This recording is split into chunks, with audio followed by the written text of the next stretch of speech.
bonjour à tous, j'espère que vous m'entendez bien. On va tester les capacités d'insonorisation de cette voiture.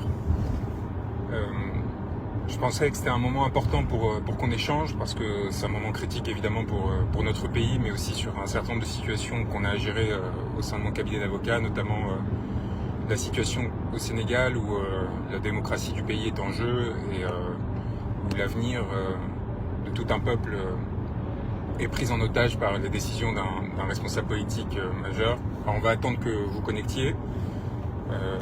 J'aimerais avoir une pensée pour les gestes de solidarité qu'on reçoit un peu au quotidien qui nous permettent d'alléger notre fardeau. Là par exemple, on avait loué une voiture pour des raisons diverses et bon, en fait, du fait de notre engagement et des luttes qu'on a menées, mises en œuvre, la personne qui nous l'a loué nous a fait un petit geste, nous a permis d'avoir ce monstre très polluant, mais très confortable aussi, avec toutes les options comme vous le voyez. Donc voilà, tout ça pour vous dire que, peut-être commencer par là, pour vous dire qu'on est sur une situation qui est extraordinairement violente, dont on essaye de ne pas vous faire part pour pas vous appesantir, et parce que l'objectif de nos ennemis est justement de nous faire parler de nous, pour finir par lasser les personnes et faire oublier les raisons de notre engagement. Mais je peux vous dire que la situation qu'on traverse, et moi en particulier, dans cet engagement qui nous a menés à vous défendre collectivement, en tant que Gilets jaunes, mais aussi certaines de ces figures les plus importantes comme Maxime Nicole et d'autres, nous coûte énormément. Les risques qu'on prend en publiant les ouvrages que l'on publie, et notamment Coup d'État, ce manuel insurrectionnel dont on va parler aujourd'hui, nous font vivre en fait la nature d'un régime que beaucoup des classes moyennes, avec la réforme des retraites, découvrent comme étant autoritaire, chose que une grande partie des classes populaires et des opposants politiques savaient depuis bien longtemps, avec une des caractéristiques clés de ce genre de régime, c'est justement une violence sourde, silencieuse, alors parfois spectaculaire, comme lorsqu'on publicise de façon massive le fait que je serais accusé de viol et autres balivernes particulièrement violentes, mais aussi de façon plus sournoise, en profitant pour placer sous surveillance, justement, du fait de ces accusations et d'autres procédures, tout mon entourage, ma famille, convoquer ma petite sœur, ma mère, pour leur faire parler de mon intimité, me convoquer régulièrement tous les mois, essayer d'inventer d'autres affaires, de façon à évidemment nous déstabiliser, nous démoraliser et encore une fois nous éloigner de vous, parce que on essaye de pas vous en parler pour pas vous empesantir, et surtout pour pas décourager ceux qui veulent lutter, pour pas leur donner l'impression que ça va être un chemin de croix et ainsi de suite. Et en même temps, du coup, ça nous isole, ça nous fait subir avec une violence extraordinaire. Pour vous donner un exemple, évidemment, ce live va porter sur des sujets beaucoup plus importants, mais ça vous permet aussi de concevoir comment, de façon silencieuse et invisibilisée, en fait, on essaye de détruire et d'écraser des personnes de bonne foi. Et pourquoi, en fait, il y a cette déshérence au sein de l'espace politique français? Pourquoi il y a si peu d'alternatives qui émergent? En fait, parce que c'est très risqué de s'instituer en contre-pouvoir aujourd'hui, parce qu'on vous le fait payer d'une façon extraordinairement violente, et qu'on s'assure, en fait, de détruire les personnes avant même qu'elles aient pu exister. Donc là, par exemple, vous vous souvenez peut-être, on avait créé une petite cagnotte pour nous aider à financer les activités pro bono, les nombreuses défenses de gilets jaunes et d'opposants politiques qu'on met en œuvre. Vous le savez, Valérie, par exemple, le 20 juin, on va la défendre à Saint-Omer. C'est cette femme qui a été poursuivie, placée en garde à vue, après avoir été arrêtée pour avoir parlé de Emmanuel Macron en disant de lui qu'il était une ordure. En disant l'ordure va vous parler demain à 13h, donc elle l'avait même pas nommé. Et bam, les gendarmes qui toquent à la porte, qui l'arrêtent, qui la convoquent. Donc on est en fait en permanence en train d'essayer de se battre pour protéger des citoyens comme ça, en utilisant notre capital symbolique, la légitimité qu'on a, que ce soit moi en tant qu'avocat, mon cabinet, même notre maîtrise des habitus bourgeois, pour faire contrepoids, pour pas que ces poursuites silencieuses, ce harcèlement quotidien qu'a connu très bien Stéphane Espic, vous vous souvenez, ce gilet jaune avec lequel on a gagné un procès contre Emmanuel et Brigitte Macron, juste parce qu'il s'était baigné en homard, avec un homard gonflable devant Toulon, devant le fort de Brégançon. Eh bien, donc on fait tout ça, et on avait lancé une petite cagnotte pour ceux qui voulaient nous aider en donnant quelques euros, et on avait collecté 3 fois rien. Eh bien, bam, l'ordre des avocats me poursuit au disciplinaire, par exemple, pour avoir créé cette cagnotte. Alors, ils l'avaient annoncé au Figaro avant même de lancer les poursuites, donc ça les met dans une situation compliquée, ils savent pas trop comment le justifier. Je vous parle de ça, mais je pourrais vous parler des poursuites qui ont eu lieu pendant des années sur l'affaire Rivaux. On a essayé de me faire porter l'acte de mon client, Piotr Pawlenski, vous vous souvenez, celui qui avait fait sortir cette vidéo pornographique qui avait été produite par l'égérie de l'Élysée, ouais, l'un des plus proches conseillers d'Emmanuel Macron. Et donc ça donne des poursuites pénales, on vous met en mise en examen, comme on l'a fait pour cette histoire de viol abracadabresque, on vous convoque, on vous reconvoque, on avait perquisitionné la Sorbonne pour obtenir mes relevés de notes. On en était allé jusque-là, vous voyez, après avoir placé sous surveillance physique mon domicile, mon cabinet avec des policiers, avoir intercepté mes communications, au prétexte de déterminer si j'avais été à l'université avec la compagne de Piotr Pawlenski. Et donc on était allé jusqu'à perquisitionner la Sorbonne. Tout ça, c'est important de vous en parler parce que ça vous permet en fait, je le fais très peu souvent, mais là j'ai décidé de le faire parce que ça vous permet de voir que un régime autoritaire, c'est pas que spectaculaire, c'est pas que les 500 CRS qu'on place devant le Conseil constitutionnel à un moment de crise. C'est aussi toutes ces micro-mesures qui n'ont qu'un objectif: harceler, affaiblir l'opposant politique, le délégitimer, absorber toutes ses forces, ses ressources pour qu'il soit épuisé. Et quand on essaie de faire barrage à ça, justement en défendant les personnes qu'on a défendues, eh bien, on devient la cible. Et donc, on se fait poursuivre au disciplinaire sur l'affaire Griveaux, sur une histoire de cagnotte, n'importe quoi, en fait, qui peut servir de prétexte. Et c'est autant d'audiences, de poursuites, de choses sur lesquelles il faut écrire des mémoires. Et ça explique aussi beaucoup des disparitions auxquelles on est, enfin, qui font que vous nous entendez beaucoup moins, au-delà des censures et ainsi de suite. À quoi s'ajoute évidemment le travail qu'on doit continuer à mener pour se nourrir, pour rencontrer des gens, pour traverser la France et continuer à organiser des conférences et ainsi de suite, les lectures, pour continuer, pour pas devenir comme eux, des pauvres gens qui, à 25 ans, pensent avoir tout fait parce qu'ils ont réussi un concours, tout compris au monde, et s'en tiennent là. Donc continuer à s'imprégner, prendre le temps de faire des lectures difficiles, de grands auteurs, pour continuer à vous proposer quelque chose de nouveau, de frais, qui nous permettent d'être toujours plus pertinents face à nos adversaires. Et évidemment la fatigue, les brisures intimes que ça produit, et ainsi de suite. Donc on est dans ce rapport de lutte extrêmement épuisant, extrêmement violent, avec des prétextes à tout va. On essaye de protéger les citoyens qui se retrouvent dans cette situation, et on se retrouve face à des affaires comme celle de Noël Daufour. Donc c'était la première dont je voulais vous parler.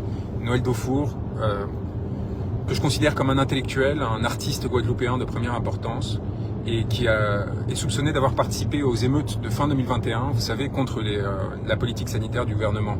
Ils avaient réussi à bloquer l'île, tous les organisateurs, ils avaient quasiment réussi à rendre indépendante la Guadeloupe presque. En tout cas, il y avait une remise en cause de l'autorité de l'État à une époque où le ministre des Outre-mer, c'était un certain Sébastien Lecornu, qui espérait devenir Premier ministre après la réélection d'Emmanuel Macron, et qui avait vu en fait son autorité remise en question de façon extrêmement brutale, et qui avait pour directeur de cabinet Philippe Gustin, qui avait été préfet de la Guadeloupe, et qui donc lui avait dit « vous inquiétez pas, je vais gérer le truc ». Et ils avaient fait ça de façon assez perverse. Donc d'un côté, ils avaient envoyé le raid, le GIGN, tir à balles réelles contre les populations, enfin une histoire complètement folle. Et de l'autre, ils avaient décidé de contourner un obstacle qui était très important. C'est intéressant pour tout le monde, vous allez voir, parce que c'est des leçons qu'on doit tirer dans nos luttes en général. Ils savaient que les syndicats qui avaient organisé ces manifestations, donc l'UGTG et le LKP, ainsi que d'autres organisations comme Moon Guadeloupe, étaient trop puissantes et qu'ils ne pouvaient pas les attaquer directement. Donc ce qu'ils ont fait, c'est qu'ils sont allés choper ce qu'ils appellent des grands frères, c'est-à-dire des gens de la rue qui ont leur parcours, qui pour certains sont des jeunes qui se mobilisent, pour d'autres des personnes qui sont des médiateurs sociaux, etc. Et ils ont décidé de les arrêter eux. Donc ils ont laissé les grands leaders comme Elie Domota et compagnie, ils ont passé un pacte avec eux, donc les supposés protecteurs du peuple guadeloupéen. Et ils ont fait une sorte de deal tacite par lequel ils prenaient ce qu'ils considéraient des seconds couteaux, des Guadeloupéens, des citoyens simples, vous voyez. Un peu comme si les syndicats avaient fait, ce qu'ils ont un peu fait d'ailleurs pendant les Gilets jaunes, un accord pour laisser tomber un certain nombre de Gilets jaunes, pour les écraser. La différence, c'est que dans l'Hexagone, ils ont dû céder, parce que ils n'ont pas la légitimité suffisante pour écraser de but en blanc un mouvement social. Et en Guadeloupe, par contre, il y a les réflexes néocoloniaux qui font qu'ils peuvent se permettre tout et n'importe quoi. Donc ils en ont pris quelques-uns, dont Noël Daufour. Ils l'ont envoyé à 7000 km de chez lui, alors qu'il avait un enfant de 2 ans à l'époque, présumé innocent, hein, à Moulins-Isère, à 4 heures de Paris, dans le centre pénitentiaire le plus isolé de France. Prisonnier politique, escorte 3, avec toutes les vexations que vous pouvez imaginer. Ils l'ont laissé pendant 1 an là-bas. Il a pu voir son enfant de 3 ans que 2 fois. J'ai réussi, après de hautes luttes, à obtenir son rapatriement en Martinique, non pas en Guadeloupe, parce qu'ils ont tellement peur qu'ils ont décidé de faire juger cette affaire en Martinique, pas en Guadeloupe. Et là, évidemment, notamment probablement du fait du choc émotionnel que tout cela a provoqué, sa fille de 3 ans a un énorme accident de santé, est téléportée en urgence en Martinique, donc à quelques kilomètres de son père, où elle est hospitalisée et opérée d'urgence d'une tumeur au cerveau à 3 ans. Et là, qu'est-ce que fait l'État? eh bien, il refuse que le père, qui est présumé innocent, qui est détenu provisoirement depuis plus d'1 an, aille voir sa fille. Vous imaginez la cruauté extraordinaire. Et au bout de 3 jours de haute lutte, en 6 ans, les préfets, avec l'aide de tous les députés, de tous bords confondus, de Guadeloupe et de Martinique, qui saisissent le ministre de la Justice, ont réussi à obtenir quoi? Une visite de 2 heures auprès d'une fille qui était entre la vie et la mort. Et j'ai prévenu les autorités, je leur avais dit que si cette fille était retrouvée par son père à l'état de cadavre, eh bien des choses particulièrement graves se passeraient, parce que c'est pas des choses qu'on laissera passer. Et parce qu'il y a des forces sociales qui sont capables de se mobiliser en Guadeloupe face à ce genre d'injustice et qui devraient d'ailleurs le faire. Par miracle, la fille s'est rétablie, évidemment dans une situation que vous imaginez particulièrement catastrophique. Elle a pu aller visiter son père en urgence, une fois qu'elle est sortie de la période d'hospitalisation, mais évidemment celui-ci, 15 mois après, reste détenu en tant que prisonnier politique. Pourquoi? Parce qu'on essaye de lui faire payer la révolte de tout un peuple, la remise en cause de l'autorité de l'État et surtout des ambitions personnelles de ce cher Lecornu qui a emporté son très cher Philippe Gustin avec lui au ministère de la Défense où il a été promu. Alors certes, c'est pas l'Élysée, mais quand même. Essayez de voir une émission de Sébastien Lecornu, vous comprendrez le ridicule consistant à ce que des hommes de cette absence de qualité soient aujourd'hui en train de présider à nos destinées. Voilà, donc cet élément qui me semblait important de vous partager sur Defour, sur cette situation qui est scandaleuse, qui est aussi un appel au peuple guadeloupéen à ne pas l'oublier, à ne pas se laisser berner par ces pseudo-leaders qui prétendent les protéger, mais qui n'hésitent pas à passer des accords avec l'État. Soyez à leur côté, n'oubliez pas qu'il y a des familles en souffrance qui sont sacrifiées pour le peuple guadeloupéen dans son ensemble, et qu'évidemment à travers eux, l'idée c'est de faire passer un message et de vous apprendre à tenir droit comme on le faisait à une certaine époque avec des personnes qui étaient privées de leur liberté. Donc tenez bon face à ça et défendez-le comme si c'était votre vie qui était en jeu. C'est ce qu'on essaie de faire nous à notre niveau. On multiplie les recours et on ne lâchera pas. Ce Noël Defour, qui est un grand intellectuel qu'on a reproché d'avoir été arrêté en possession d'un livre de Kémy Séba, c'est dire où on en est encore une fois dans l'état de notre pays et de la politique de notre pays. Et bien cet homme doit être protégé. Ça me permet de parler des 2 autres sujets qui me semblaient importants.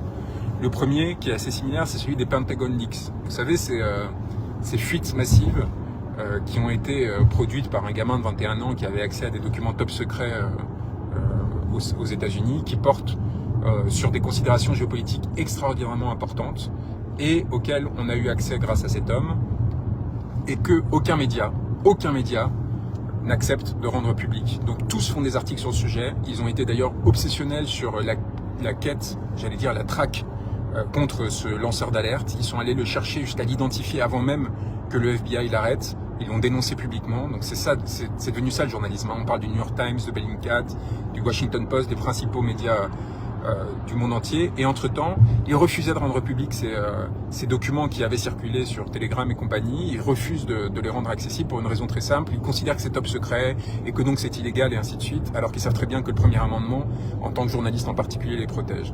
Pourquoi est-ce que je vous en parle? Pour 2 raisons. D'une part, parce qu'on comprend très bien, en fait, pourquoi est-ce que Wikileaks a été détruit et pourquoi Julian Assange, que j'ai eu l'honneur de représenter pendant plus de 4 ans, avant de passer le dossier à Dupond-Moretti, juste avant qu'il devienne ministre de la Justice, en espérant qu'il aurait un geste pour cet homme parce qu'il était proche de Brigitte Macron, on a vu ce qu'il en a fait. Eh bien, Julian Assange a été détruit et reste enfermé depuis 4 ans et 5 jours, pour être très précis, dans une prison antiterroriste à Londres en attente d'extradition aux États-Unis, après 9 ans de détention dans l'ambassade d'Équateur à Londres, où j'allais le voir régulièrement et où on a été espionné par la CIA, ce qui a été révélé par un consortium de médias internationaux assez tardivement, avec des vidéos de nos rencontres qui ont été rendues publiques, des opérations, de tentatives d'enlèvement, projets d'assassinat qui avaient été discutés entre le directeur de la CIA et le président des États-Unis. Ça a été un choc pour beaucoup quand ça a été révélé. Nous, on savait très bien ce qui nous arrivait parce qu'on le vivait au quotidien, l'oppression et la violence d'avoir une équipe spécialement dédiée pour nous, de la plus puissante agence de renseignement au monde, et surtout l'absence de protection que l'État français nous offrait alors. Ça a été extraordinaire. Ça a été un soulagement extraordinaire que ce soit révélé, que les documents qu'il prouvait soient révélés, parce qu'évidemment on essayait de dire non mais vous êtes complotiste, etc. Vous vous souvenez toujours toutes ces forces de l'ordre qui là ont dû se taire parce qu'on a eu les preuves en fait qu'on avait été directement ciblés par ces individus au plus haut sommet de l'État américain. Le directeur de la CIA, Mike Pompeo, en ayant même parlé publiquement après avoir dit que Wikileaks était une menace équivalente à celle d'Al-Qaïda. Et pourquoi est-ce qu'en fait Wikileaks faisait tellement peur? Parce qu'ils étaient les seuls à avoir le courage de rendre public ces informations.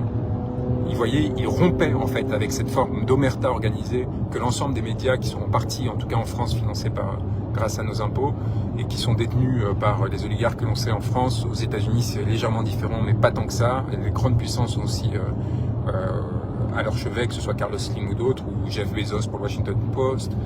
Ces médias sont en fait ce qu'on appelle des gatekeepers, c'est-à-dire qu'en fait ils ont pour obsession de maintenir leur privilège qui consiste à avoir un contact et un accès aux informations de l'État, et ils sont prêts à tout, y compris à servir de barrière entre les populations et l'État, et s'assurer que les populations ne soient pas informées directement si ça permet de garder ce privilège. L'extraordinaire de Wikileaks, c'est qu'en rendant public des milliers de documents, des centaines de milliers de documents, et en permettant à chaque citoyen, chaque chercheur, chaque journaliste d'y avoir accès directement sans en passer par un article qui lui-même en ait tiré les éléments qui lui semblaient importants, eh bien Wikileaks a permis de découvrir des années après la publication des dits documents, des choses qui étaient passées inaperçues initialement. Vous voyez, les journalistes, ils veulent absolument garder ce monopole sur l'analyse et le décryptage, ils veulent décider ce qui est important ou pas. Wikileaks, au contraire, donnait de l'information. Et en donnant de l'information, évidemment, qu'est-ce qu'il faisait? Il donnait du pouvoir aux citoyens. C'est comme ça que les Macron Leaks, qui dans un premier temps avaient semblé assez insignifiants, nous avaient permis de comprendre que la taxe carburant n'avait pas du tout vocation à servir des dispositifs écologistes, comme le disait le gouvernement, mais à financer le CICE, ces exemptions d'impôts pour les plus favorisés. Et donc, vous voyez, cette puissance extraordinaire que ça donne au peuple est particulièrement subversive, elle est subversive pour les États-Unis, mais aussi pour les Russes et toute autre puissance. Pourquoi? Parce qu'évidemment, ça révèle d'un côté, évidemment, la capacité de surveillance, les interprétations qui peuvent en être tirées, le niveau de pénétration des appareils de pouvoir, mais aussi du côté des appareils de pouvoir pénétrés, en l'occurrence principalement les Russes, mais aussi d'autres, comme je vais vous en le dire dans un instant, ça leur permet tout simplement, de découvrir comment ils fonctionnent, comment est-ce qu'ils accaparent le pouvoir, et ainsi de suite. Et donc, qu'est-ce qu'on a fait? En hommage à Julian Assange, j'ai réussi à récupérer l'ensemble de ces documents et les publier sur Twitter. Sur Twitter, avant qu'ils soient censurés, donc je vous invite à y aller. Je vous invite surtout à les copier, à les télécharger, à les redistribuer. Et ça permet de casser complètement ce fantasme et cet argument bidon de la part des journalistes américains, mais états-uniens, mais aussi français, parce que les médias français n'ont pas rendu public, n'ont pas rendu directement accessibles ces documents aussi, qui sont des documents produits par la CIA, top secret, classifiés, par le Pentagone, par l'ensemble des grandes organisations états-uniennes qui participent en fait à notre exploitation et à notre oppression. Eh bien, ils disaient mais non, mais on peut pas, on court des risques légaux. Il faut casser cette peur. Et la façon de casser cette peur, c'est de montrer l'exemple. C'est comme ça.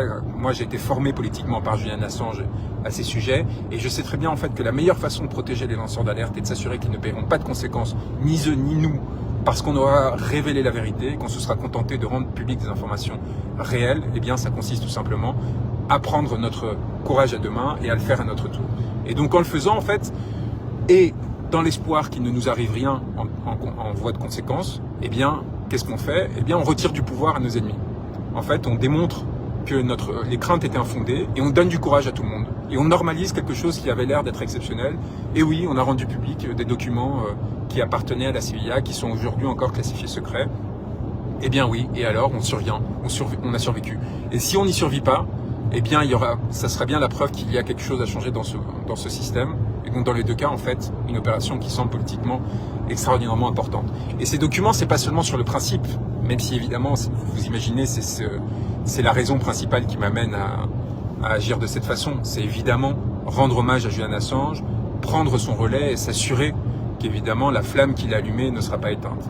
C'est aussi pour comprendre sur le fond des choses aussi extraordinaires, par exemple, que sur la guerre au Yémen. Alors on a des éléments de toutes sortes. Ça nous permet par exemple de découvrir qu'il y a aujourd'hui très exactement 1631 soldats de Wagner, donc des mercenaires russes, sur le sol malien aujourd'hui. Ça permet de découvrir par exemple qu'il y a un certain nombre de forces spéciales françaises sur le sol ukrainien aujourd'hui, contrairement à ce que l'on affirme, avec un détail des formations auxquelles ils participent, des activités qu'ils mettent en œuvre. Ça nous permet de découvrir les efforts des États-Unis pour essayer d'arracher d'Israël, par exemple, des armes qui seraient vendues à l'Ukraine pour les aider. Ça nous permet de découvrir comment la Turquie sert d'intermédiaire entre la Russie et des pays africains, mais aussi des pays producteurs d'armes pour essayer de contourner les embargos qui ont été qui ont été mis en œuvre par les États-Unis.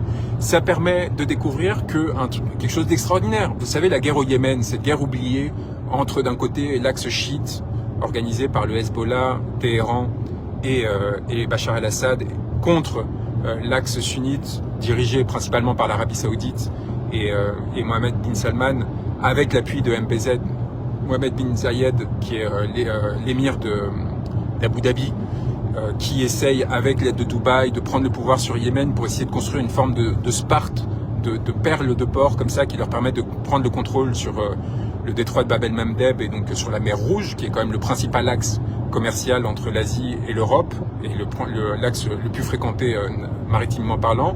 Donc cette guerre qui a déchiré cette zone, les pays du Golfe depuis des années, qui a produit plus de 100 000 victimes, un nombre hallucinant d'enfants morts, en fait on s'est rendu compte, dans ces documents on découvre que les Houthis, qui sont donc les résistants entre guillemets, qui sont inscrits dans l'axe chiite, et qui luttent contre l'axe sunnite, qui d'ailleurs s'appuie sur Al-Qaïda comme un allié, comme quoi justement derrière les diabolisations et les apparences, en fait, tous ces gens savent s'arranger quand leurs intérêts sont en jeu, et bien que ces Houthis, qui sont diabolisés complètement par l'axe sunnite, sont financés depuis le cessez-le-feu qui a été mis en œuvre il y a quelques mois par l'Arabie Saoudite. C'est-à-dire que les salaires des fonctionnaires de Sanaa, donc de la capitale du Yémen du Nord, sont payés directement par l'Arabie Saoudite, donc par leurs ennemis jurés, et que donc encore une fois, on est entre le monde réel et la fiction que l'on vous vend dans les médias sur des camps opposés, qui ne parlent pas entre eux, qui sont prêts à tout pour lutter les uns contre les autres. On se rend compte qu'en fait, très souvent, il y a derrière les scènes des arrangements qui sont cachés aux populations, et qui en l'occurrence sont cachés aux populations locales, qui sont évidemment les principales victimes de ces faux arrangements. Donc ces documents sont extraordinaires, ils permettent de découvrir, mais de découvrir par vous-même, voyez. Cet élément, par exemple, il n'a pas fait l'objet de traitement journalistique, alors que les journalistes y avaient eu accès, et c'est en les lisant moi avant de les rendre publics que je m'en suis rendu compte, et je me suis rendu compte qu'ils faisaient très, très probablement volontairement l'impasse sur ce document.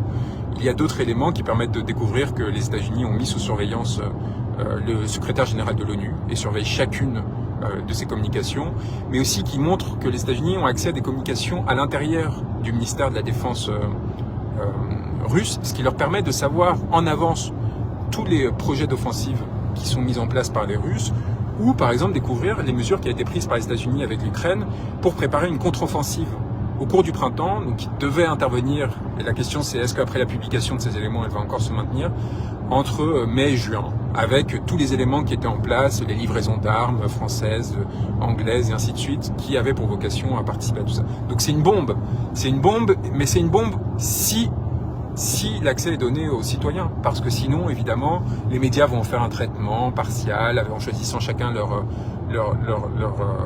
leurs extraits préférés, et surtout, à aucun moment, on pourra vérifier. On pourra vérifier si le traitement qui en est fait est juste, et surtout s'ils disent la vérité. Et donc, du coup, ça va nourrir des théories diverses et variées, ça va créer de l'inquiétude, ça va troubler les personnes qui n'ont pas confiance, et ils ont raison, dans les médias tels qu'ils fonctionnent aujourd'hui. Et évidemment, du coup, derrière, une ineffectivation politique qui va faire que ces publications n'ont pas de résultat. Donc, je vous invite vraiment à les répercuter, à aller les chercher donc, sur mon compte, et surtout évidemment, on a vérifié l'authenticité de ces documents, parce qu'il y en avait quelques-uns qui avaient été falsifiés volontairement pour essayer, apparemment par des hackers russes, dans le but d'éviter les conséquences qu'ils pourraient avoir, parce que c'est des leaks, c'est des fuites qui touchent à la fois aux intérêts des États-Unis et des Russes et des Français. Tout le monde est gêné au sein de ces grandes puissances par ce qui se passe. Donc ils essayent de lancer des contre-campagnes de désinformation pour essayer de leur retirer une effectivité politique. Et donc évidemment, nous, notre force, ça consiste tout simplement à lire dans le texte ce qu'ils écrivent, ce qui nous permet de nous rendre compte qu'ils sont très souvent en fait à la ramasse aussi. Ils font des erreurs dans ces documents. Ils font des erreurs, parfois ils font des interprétations qui sont complètement erronées. Ça nous permet aussi de nous rendre compte qu'en fait on est face à des pouvoirs qui ont évidemment énormément de moyens, mais qui n'ont pas non plus une capacité d'oppression aussi écrasante qu'on pourrait le penser. Et donc cette forme d'autonomisation, elle m'apparaît essentielle. Voilà, donc vraiment j'espère que le message va passer, que ça va être répercuté, et ça me permet d'arriver à l'avant-dernier sujet, la situation d'Ousmane Sonko, principal opposant au pouvoir actuel au Sénégal, dans la perspective des élections de février 2024, et qui fait l'objet d'une oppression physique, judiciaire extraordinaire, avec l'arrestation encore il y a quelques jours de son secrétaire général, de son parti, du PASTEF, qui est encore aujourd'hui placé en garde à vue, un procès en appel sur une affaire de diffamation sans aucun intérêt, absurde et ridicule. En première instance, l'ensemble de ses avocats avaient été évacués, j'avais été expulsé du Sénégal, alors que j'avais été invité à le soutenir et à le représenter devant ce tribunal en arrivant à l'aéroport, 7 policiers en armes m'avaient accueilli, donc c'était il y a un peu moins d'un mois, et m'avaient immédiatement placé dans une cellule en m'intimidant avant de me renvoyer en France, évidemment avec l'accord de l'Élysée, qui avait envoyé une délégation 3 jours avant pour voir comment gérer cette situation, avec une inquiétude très très forte de la France face à éventuellement la perte de contrôle sur le Sénégal, qui avec la Côte d'Ivoire demeure sa chasse gardée, militairement, économiquement, alors qu'il y a un mouvement d'émancipation des peuples africains, en Afrique de l'Ouest notamment, grâce à l'inspiration de penseurs extraordinaires que j'ai aussi l'honneur de représenter, et comme Kémy Séba, comme Nathalie Yamb, qu'on a accusé d'être à la solde des Russes. Ce qui m'a inquiété dans un premier temps, et donc j'ai pris beaucoup de temps avant de décider s'ils les représentaient ou pas. Je savais aussi qu'ils avaient en tout cas en ce qui concernait Kémy, une origine idéologique qui était très opposée à la mienne, et j'ai vu en fait émerger chez eux un discours panafricaniste, souverainiste, extraordinaire. Et extraordinaire, pourquoi est-ce que je vous en parle? Parce que très en écho avec les combats des Gilets jaunes. Très en écho avec les combats des Gilets jaunes qui revendiquent en fait un pouvoir au peuple, un retour à la souveraineté, une fin des allégeances et des dépendances vis-à-vis de toute forme de pouvoir. Et donc Ousmane Sonko, dans ce cadre-là, qui a un discours très mesuré, très équilibré, qui cherche à maintenir les liens avec la France, parce qu'il sait qu'historiquement, même en termes de culture, linguistiquement parlant, il y a des choses qui ne disparaissent pas, mais qui cherche à redonner de la souveraineté au peuple sénégalais, notamment à sa jeunesse qui est dans une précarité extraordinaire, qui cherche à s'assurer que la corruption, qu'un discours sur la corruption très similaire à celui qu'on porte avec Crépuscule et ainsi de suite, en France, eh bien cesse, parce qu'il y a eu depuis 2015 des découvertes de gaz et de pétrole, de gisements extraordinaires qui n'apportent rien aux populations. Par exemple à Saint-Louis, on se retrouve, qui est une ville extraordinairement importante, y compris historiquement, parce qu'avec l'île de Gorée, c'était des lieux où d'où partait le trafic d'esclaves via Bordeaux et Nantes vers les Antilles. Et c'est pour ça, c'est là où vous voyez qu'on commence à connecter en fait entre nos luttes et nos engagements dans la Guadeloupe, en Guyane avec les trop-violences et ce qui était avant les 500 frères, en Corse avec la Juventud Independentista et d'autres. On essaie en fait de connecter des points d'oppression qui, comme les Gilets jaunes en fait, ont été les victimes beaucoup plus que les gagnants de systèmes politiques ces derniers siècles qui ont profité principalement aux élites. Et donc avec à Saint-Louis, pourquoi est-ce que je vous parlais de Saint-Louis?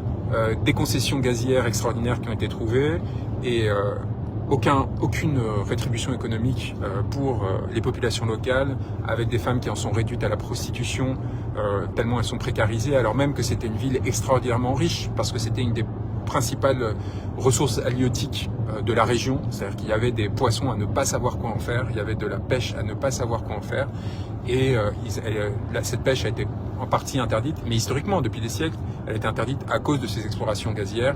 On a promis des emplois locaux, alors qu'on sait très bien en fait que les installations d'hydrocarbures ne bénéficient en termes d'emploi qu'à des gens qui viennent de l'étranger, des techniciens très qualifiés, avec très peu d'emplois locaux, et évidemment pas l'envie ni le temps de créer des formations techniques de haut niveau qui permettraient sur le long terme de permettre encore une fois au Sénégal d'obtenir, de retrouver sa souveraineté. Donc on se retrouve avec une explosion des richesses au sein d'une ultra-élite concentrée dans certains quartiers de Dakar, qui roulent dans des voitures rutilantes, qui bénéficient de la manne pétrolière et gazière grâce au contrôle sur les contrats et les corruptions qui s'en déduisent.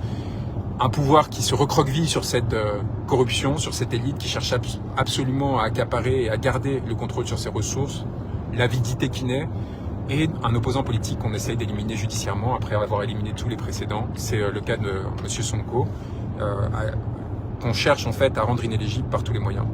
Alors honnêtement, demain, donc audience d'appel sur cette affaire en diffamation, l'Élysée qui essaie de calmer les choses, qui essaie de maintenir le contrôle, parce qu'ils savent très bien, ils ont peur de Sonko, ils ont peur de celui qu'on appelle déjà président au Sénégal, parce qu'ils savent très bien qu'en fait, si les élections sont organisées de façon légale et légitime en février, eh bien, il écrasera le pouvoir actuel et gagnera très largement parce qu'il a réussi à constituer autour de lui plus d'une centaine d'organisations de la société civile et de partis politiques pour représenter en fait un renouveau pour le Sénégal et lui redonner une puissance extraordinaire. Et donc, ils veulent l'éliminer par tout moyen, mais ils savent très bien aussi que si Sonko décide à un moment d'appeler le peuple sénégalais à se lever et à s'insurger, ce peuple se lèvera. Et ce peuple sénégalais qui nous a donné des leçons extraordinaires, mais extraordinaires, en sacrifiant certains des leurs. Rien à voir avec nos manifestations assez similaires avec celles des Gilets jaunes, avec cette force supplémentaire qui n'ont pas hésité à perdre certains des leurs. On pense et on rend hommage aux 14 martyrs de mars 2021 et aux quelques-uns qui sont tombés depuis. Là, je parle des morts de morts, de jeunes morts, pour avoir lutté pour la dignité de cet homme, pour le protéger à travers lui de tous les espoirs d'une population. Mais aussi les centaines de personnes arrêtées, militants du PASTEF, manifestants simples, personnes qui ont dénoncé la corruption, qu'on essaie d'écraser par tous les moyens, y compris donc M. Sonko, qui est dans l'impossibilité de sortir de son domicile depuis des mois, qu'on a essayé d'agresser, qu'on a traité physiquement d'une façon extraordinairement violente, et qui aujourd'hui a cette capacité à demander au peuple sénégalais de se lever pour mettre fin à cette injustice et cette barbarie, et qui, j'en suis convaincu, n'hésitera pas à le faire si jamais on finissait de l'éliminer judiciairement. Alors, quel est le rôle d'un avocat là-dedans? Évidemment, porter la parole de son client, qui a une voix assez puissante pour n'avoir besoin de personne d'autre pour le représenter, mais simplement essayer de le protéger à travers la position institutionnelle qui est la nôtre. C'est pour ça qu'ils m'ont interdit territoire au Sénégal. Je vous invite à descendre sur mon profil pour voir quel prétexte avait été utilisé par le ministre de l'Intérieur, qui avait fait un communiqué assez désolant en justifiant du fait que j'avais dit de Macky Sall qu'il pourrait devenir un tyran s'il finissait par éliminer M. Sonko, et en disant que son excellence Macky Sall, qui n'était pas tolérable qu'il soit ainsi qualifié. Vous voyez le ridicule dans lequel on est tombé dans un pays qui a une tradition démocratique extraordinaire et qu'on essaye d'écraser. Et donc, M. Sonko, à travers lui, en fait, c'est pas seulement le peuple sénégalais qui est en jeu, c'est aussi une idée du politique. Une idée politique et la possibilité pour les peuples, l'espoir pour les peuples de s'émanciper. Et cette force-là, il nous appartient de les protéger en créant un internationalisme qui ne soit plus comme avant une forme d'ingérence. Je donne mon écho, pardon, je paye mon péage à ces chères sociétés privées qui nous pillent grâce à l'État et à nos grands dirigeants politiques qui ont privatisé les autoroutes en France. Pour ceux qui nous écoutent d'ailleurs, sachez que c'est l'un des grands sujets de corruption. C'est des milliards qui sont volés chaque année aux Français, et à travers cette privatisation des autoroutes que rien ne justifiait. Donc voilà, pardon, j'en passais par là. Ce que je voulais dire, c'est que cet internationalisme qu'on doit recréer, on doit en finir avec les sorciers blancs, avec les ingérences, avec les tentatives de déstabilisation. On a vu, par exemple, on découvre dans les documents que j'ai révélés, là aussi ça n'avait pas été relayé, que la Russie s'est mise aux méthodes de la CIA. C'est intéressant, hein, parce que ça permet de comprendre que la nature du pouvoir, par définition, est sale. Et quand vous avez trop de pouvoir, quoi qu'il arrive, vous en abusez. Et qu'ils avaient mis en place des centres de formation aux manifestations via la Turquie, dans des pays des ex-républiques soviétiques, en l'occurrence en Moldavie, qui consistait en fait à préparer les citoyens à se rebeller au bon moment et à essayer d'interférer dans les processus politiques locaux. Moi, j'ai toujours résisté à toute forme de soumission vis-à-vis d'un quelconque pouvoir étranger, malgré les grandes propositions qu'on a reçues de la part de nombreux, parce que je considère que dès le moment que je rentrerai dans une situation comme celle-ci, eh bien, évidemment, ma parole serait liée. Et j'ai une divergence d'ailleurs avec certains de mes alliés sur ce sujet qui ont accepté de participer à un certain nombre de dispositifs de pouvoir, y compris les plus légers, hein, comme participer sur Russia Today de façon payée à des émissions. Ça a toujours été ma limite. Tout ce qui a trait au financement, j'ai toujours refusé de perdre une quelconque forme de souveraineté et de lier en fait potentiellement le destin de ceux qu'on serait amené à représenter par la suite à ces alliances passées et à ces liens d'intérêt qui avaient pu être créés.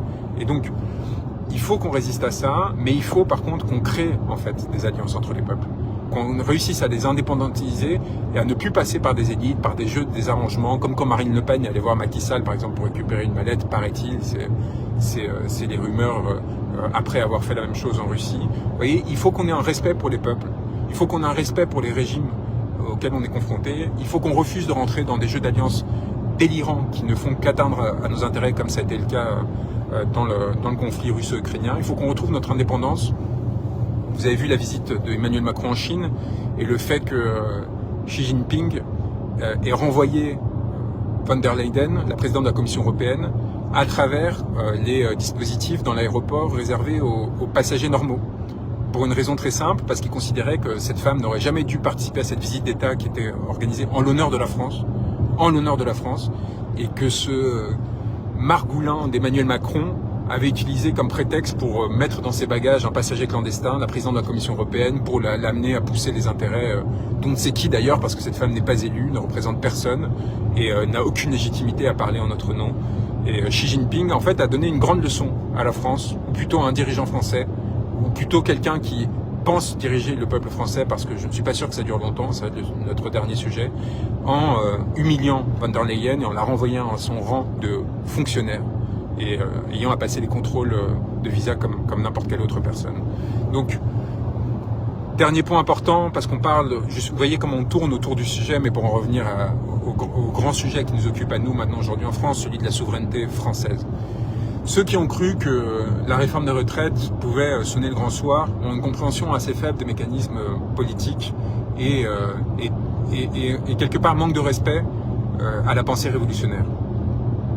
On ne fait pas la révolution pour une question de retraite, pour injuste que soit une réforme, pour violente qu'elle soit. On ne fait pas la révolution pour un ajustement technique sur une réforme qui va faire souffrir des millions de personnes, accroître l'exploitation qu'ils subissent, mais comme des dizaines de décisions similaires l'ont fait depuis l'élection d'Emmanuel Macron et depuis bien plus longtemps. C'est l'agglomération de l'ensemble de ces décisions qui doit nous amener de façon conséquente et organisée à mettre en œuvre des perspectives révolutionnaires et insurrectionnelles. Et c'est seulement dans cette structuration et cette prise au sérieux des enjeux, y compris dans une perspective sacrificielle, en sachant parfaitement les conséquences que l'on pourra payer, que la pensée révolutionnaire pourra avoir une résultante et une effectivité. Si l'on continue à avoir une sorte de pensée spontanéiste qui consiste à se dire « Ah oui, là, il y a une manifestation, on va brûler trois poubelles, et donc du coup, en fait, une révolution naîtra », eh bien, on est en train non seulement de trahir la pensée et les idées pour lesquelles on est censé lutter, les personnes qui croient en nous, mais plus encore, on est en train de faire preuve d'une forme non seulement de naïveté,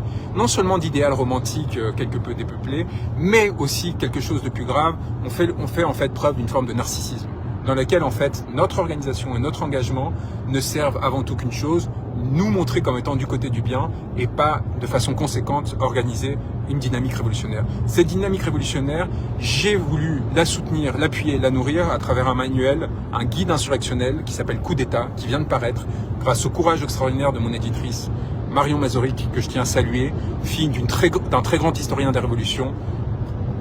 Les chats ne font pas des chiens, et qui a osé publier cet ouvrage, qui à mon avis est cardinal, qui donne des instruments, qui va être accompagné d'un autre texte que je vais mettre en libre accès, qui s'appellera La méthode, et qui permettra de réfléchir sur les techniques à mettre en œuvre pour provoquer cette bascule que l'on recherche tous, nous qui sommes engagés depuis des années, et qui savons la nature du pouvoir auquel on est confronté de façon structurée, et qui permettra de déboucher sur des résultats, et non pas seulement des images spectaculaires qui nourriront, in fine, l'ennemi. Cet ouvrage déploie non seulement une pensée, mais donne des instruments très pratiques pour mettre en œuvre cet ébranlement. Et c'est pourquoi on a décidé non seulement de le sortir en librairie, mais de le mettre en libre accès, gratuitement. On a mis en place, des gens en fait l'ont fait, ont immédiatement scanné le livre dès la sortie, c'est incroyable, ils ont fait cet effort-là. Ils ont créé un QR code, ils ont commencé à distribuer le lien, et on les a soutenus, on les a relayés pour une raison très simple, il va falloir une masse critique pour amener à cette bascule. Et cette masse critique, après avoir fait cet effort de dévoilement avec Crépuscule, puis après avoir construit un programme révolutionnaire à partir des revendications des Gilets jaunes dans Abattre l'ennemi, eh bien elle a besoin, pour la mettre en œuvre, pour provoquer justement les changements, pour cibler les lieux qu'il faudra cibler et utiliser les méthodes qu'il faudra utiliser, les connaître et les diffuser, il faut justement que ça tourne. Et il faut absolument que vous nous aidiez en faisant tourner cet ouvrage, que ce soit sa version physique ou sa version en ligne, gratuite, pour qu'un maximum de personnes soient au courant et qu'à partir de là, elles s'organisent en groupuscule pour le moment venu, au moment où il faudra justement, où il y aura une masse critique suffisante de Français pour justement créer un rapport de force avec le pouvoir, eh bien provoquer une bascule qui ne se contentera pas d'obtenir telle ou telle décision favorable, parce qu'on voit bien, l'objectif des syndicats qui essaient de nous appeler au 1er mai en se contentant du 1er mai, ou un certain nombre de forces politiques qui consistent juste à obtenir une décision favorable. L'espoir même qui était placé dans ce Conseil constitutionnel dit quelque chose de l'absence de radicalité et même de pensée politique de ces gens-là. Qu'est-ce qui serait passé si le Conseil constitutionnel avait retoqué la loi? Eh bien, quelque part, ça aurait été pire. Parce que ça aurait permis, en fait, à cette structure-là de se préserver. Ça aurait permis au pouvoir de continuer, en fait, à mettre en œuvre son oppression. Et donc, on serait retrouvé dans une situation qui aurait été potentiellement encore plus délétère que l'actuelle. Si on considère que la bascule peut intervenir, si on y a un quelconque espoir et que donc un monde nouveau, bien plus beau, peut émerger. J'ai mis ma vie et pris des risques énormes en publiant cet ouvrage. Je vous demande dans un premier temps de le respecter. Je sais que c'est une parole d'autorité qui n'est pas forcément agréable à entendre, mais je vous demande, en le lisant, de prendre conscience de ce que ça peut produire et des risques qu'il faut prendre, et peut-être de la forme de courage insensé qu'il faut avoir à se lancer dans cette aventure. Je vous incite à aller à son 3e chapitre directement pour ceux qui n'ont pas envie d'entendre une forme de littérature qui leur expliquerait quel est le monde ou ainsi de suite, parce qu'ils savent très bien pourquoi ils veulent s'indigner, pourquoi ils veulent se battre et pourquoi ils veulent provoquer une bascule et une révolution. Et à partir de ce 3e chapitre, de commencer à réfléchir aux façons de mettre en œuvre, de façon organisée, au bon moment, collectivement, pour cette fois s'assurer que, contrairement à l'acte 3 des Gilets jaunes, où on s'est retrouvé au pied de l'Élysée, et c'est nous qui avons reculé, c'est nous qui aurions pu faire tomber ce pouvoir, et c'est nous qui avons décidé, parce que nous n'étions pas prêts de reculer, pour cette fois provoquer cette bascule. J'espère que vous serez à nos côtés, j'espère que vous le partagerez, j'espère que vous aurez cette générosité pour vous, pour les autres, quelle que soit votre position sur la question, et surtout votre volonté ou non de s'engager. On a besoin de vous, on a vraiment besoin de vous.